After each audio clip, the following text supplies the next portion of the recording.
Hello, everyone. Thank you so much for joining me again today.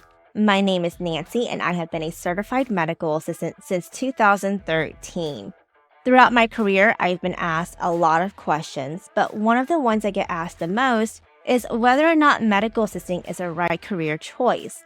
Well, in today's video, I will go over what makes this such a great career option and what things you should consider before taking the plunge to becoming a medical assistant.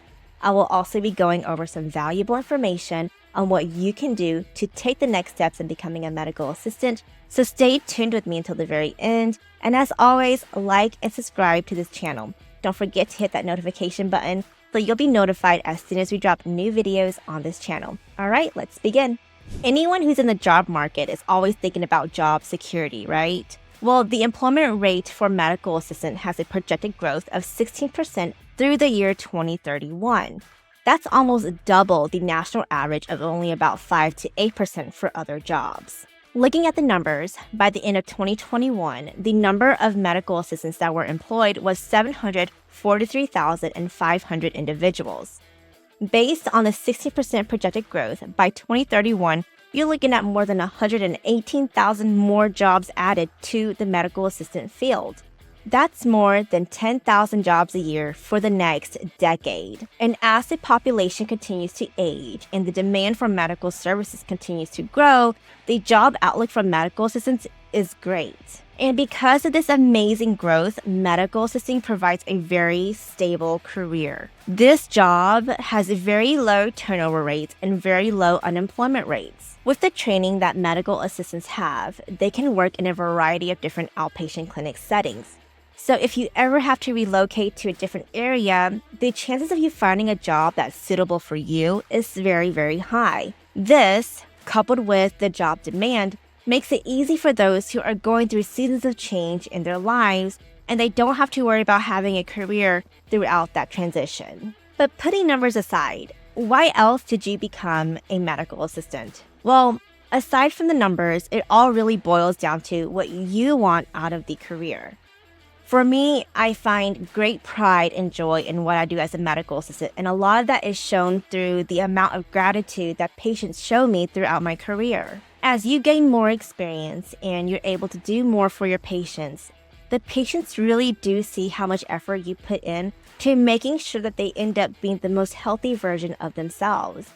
And they also see it when you go the extra mile to call their insurance or to call their family members to keep an update on what's going on in their lives. And patients really appreciate that rapport that you have with them, as well as the connections that you form with them. So having that satisfaction is one of the most rewarding things I get out of this career as a medical assistant. The last thing I want to go over as to why medical assisting may be the right fit for you is that most medical assisting programs are an accelerated course of study at most colleges and universities. So because of this, you don't have to go through years of schooling to work with patients and to work alongside physicians. For most people in the healthcare team who work directly with patients, they are more than likely going to have to go through X amount of years of post-secondary school, whether that be nurses, respiratory therapists, or occupational or physical therapists. They still have to go through many years of post-secondary school in order to be able to work with patients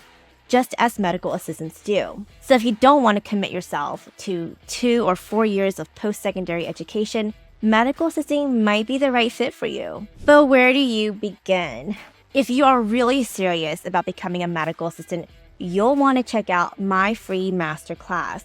In this class, I go over in depth what medical assisting is, how you can cut costs on training and education, and what common mistakes to avoid. It's absolutely free. You'll want to check it out at medicalassistantmasterclass.com, and I'll make sure to drop a link down below. See you then. Now that you've heard about all the good stuff, why would medical assisting not be an option for you? What would make it not a good fit? During the pandemic, there was a lot of uncertainty. And even though we've made a lot of progress in identifying the disease, as well as creating preventative measures to protect ourselves from the disease, there are still many other illnesses out there that are just as communicable as COVID-19.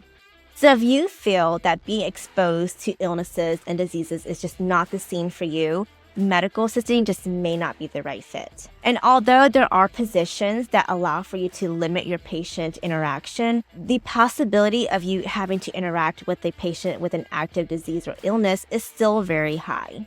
Another point to consider if you're thinking about being a medical assistant is that even though medical assisting programs are accelerated courses, you still have to make time and give effort into what you're learning. You'll have to learn about anatomy and physiology. You'll have to learn about etiology and the causes of diseases. And you'll have to learn a new language, the medical language. And all of that takes time. So if you feel like you can't commit yourself to school or that schooling and test taking is just not your strong suit, you'll definitely want to reconsider.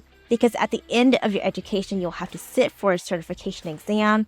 And for some states, they may only allow for you to take it a number of times before you can no longer take the exam again. Lastly, it can be a very stressful career. As you gain more experience as a medical assistant, the number of responsibilities that you have also grows. And with those responsibilities come unexpected stressors, such as deadlines, working with difficult patients, and just keeping up with office demands. It will help to have a high level of adaptability to deal with these stressors. However, if you feel like being in a stressful environment is just not where you thrive, then medical assisting just may not align with your strengths. All right, so there you have it. I hope that this content has given you some clarity on whether or not you want to consider being a medical assistant or not. If you are still on the fence, definitely still check out my free masterclass at medicalassistantmasterclass.com, where I go over more in detail what medical assistants do and what is expected of you as a medical assistant. And as always, don't forget to like and subscribe and hit that notification button. I'll see you soon.